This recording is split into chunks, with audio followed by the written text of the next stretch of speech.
అందరికీ praise the lord అండి. ఈరోజు మనం ఆదికాండము 21వ అధ్యాయం 1 నుండి 34 వచనాలు చదువుకుందాం. యెహోవా తాను చెప్పిన ప్రకారమే షారాను దర్శించెను. యెహోవా తానిచ్చిన మాట చొప్పున షారాను గూర్చి చేసెను. ఎట్లనగా దేవుడు అబ్రాహాముతో చెప్పిన నిర్ణయ కాలంలో శారా గర్భవతి అయి అతని ముసలితనమందు అతనికి కుమారుని కనెను. అప్పుడు అబ్రాహాము తనకు పుట్టినవాడును తనకు శారా కనిన వాడునైన తన కుమారునికి ఇస్సాకు అని పేరు పెట్టెను. మరియు దేవుడు అబ్రాహాముకు ఆజ్ఞాపించిన ప్రకారము అతడు 8 దినముల వాడైన ఇస్సాకు అను తన కుమారునికి సున్నతి చేసెను. అబ్రాహాము కుమారుడైన ఇస్సాకు అతనికి పుట్టినప్పుడు అతడు 100 ఏండ్లవాడు. అప్పుడు శారా దేవుడు నాకు నవ్వు కలుగజేసెను, వినువారెల్లా నా విషయమై నవ్వుదురనెను. మరియు శారా పిల్లలకు స్తన్యమిచ్చునని ఎవరు అబ్రాహాముతో చెప్పును, నేను అతని ముసలితనమందు కుమారుని కంటిని కదా అనెను. ఆ పిల్లవాడు పెరిగి పాలు విడిచెను.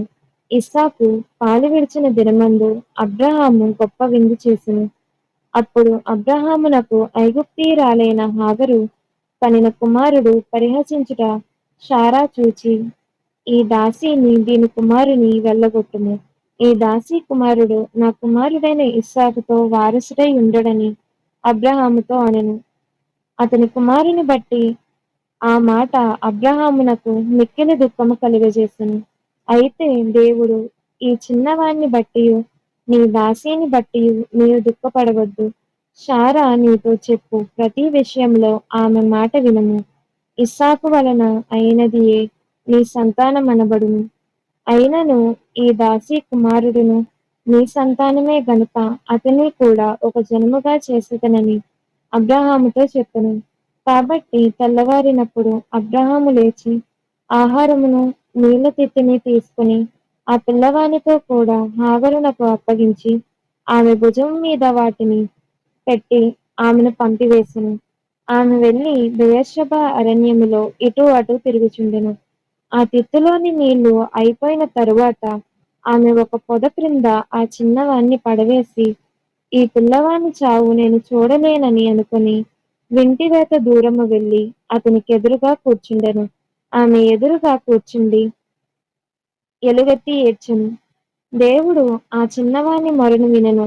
అప్పుడు దేవుని దూత ఆకాశము నుండి హాగరును పిలిచి, హాగరు, నీకు ఏమి వచ్చినది? భయపడకుము. ఆ చిన్నవాడున్న చోట దేవుడు వాని స్వరము వినియున్నాడు. నీవు లేచి ఆ చిన్నవాణ్ణి లేవనెత్తి నీ చేత పట్టుకొనుము.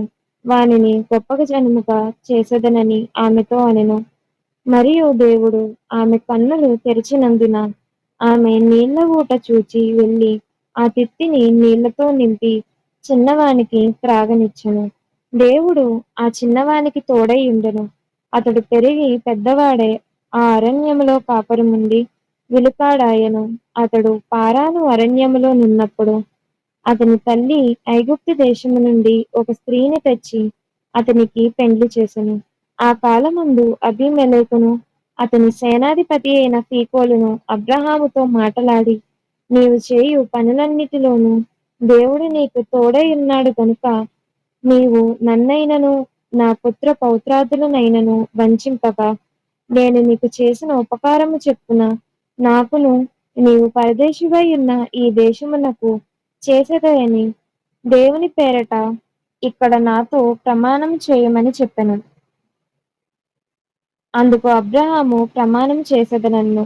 అబీమెలెకు దాసులు బలాత్కారముగా తీసుకొనిన నీళ్ల బావి విషయమై అబ్రాహాము అబీమెలెకును ఆక్షేపింపగా, అబీమెలెకు, ఈ పని ఎవరు చేసిరో నేనెరగను, నీవును నాతో చెప్పలేదు, నేను నేడే గాని ఈ సంగతి వినలేదని చెప్పగా, అబ్రాహాము గొర్రెలను గొడ్లను తెప్పించి అబీమెలెకుకిచ్చెను.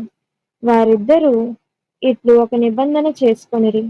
తరువాత అబ్రాహాము తన గొర్రెల మందలో నుండి 7 పెంటి పిల్లలను వేరుగా నుంచెను కనుక అబీమెలెకు అబ్రాహాముతో, నీవు వేరుగా ఉంచిన ఈ 7 గొర్రె పిల్లలు ఎందుకని అడిగెను.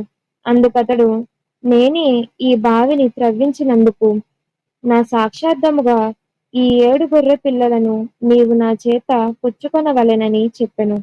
అక్కడ వారిద్దరూ అట్లు ప్రమాణం చేసుకొనినందున ఆ చోటు బెయేర్షెబా అనబడెను.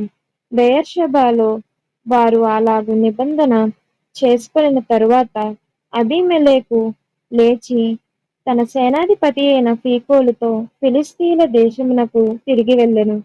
అబ్రాహాము బెయేర్షెబాలో ఒక పిచుల వృక్షము నాటి అక్కడ నిత్యదేవుడైన యెహోవా పేరట ప్రార్థన చేసెను.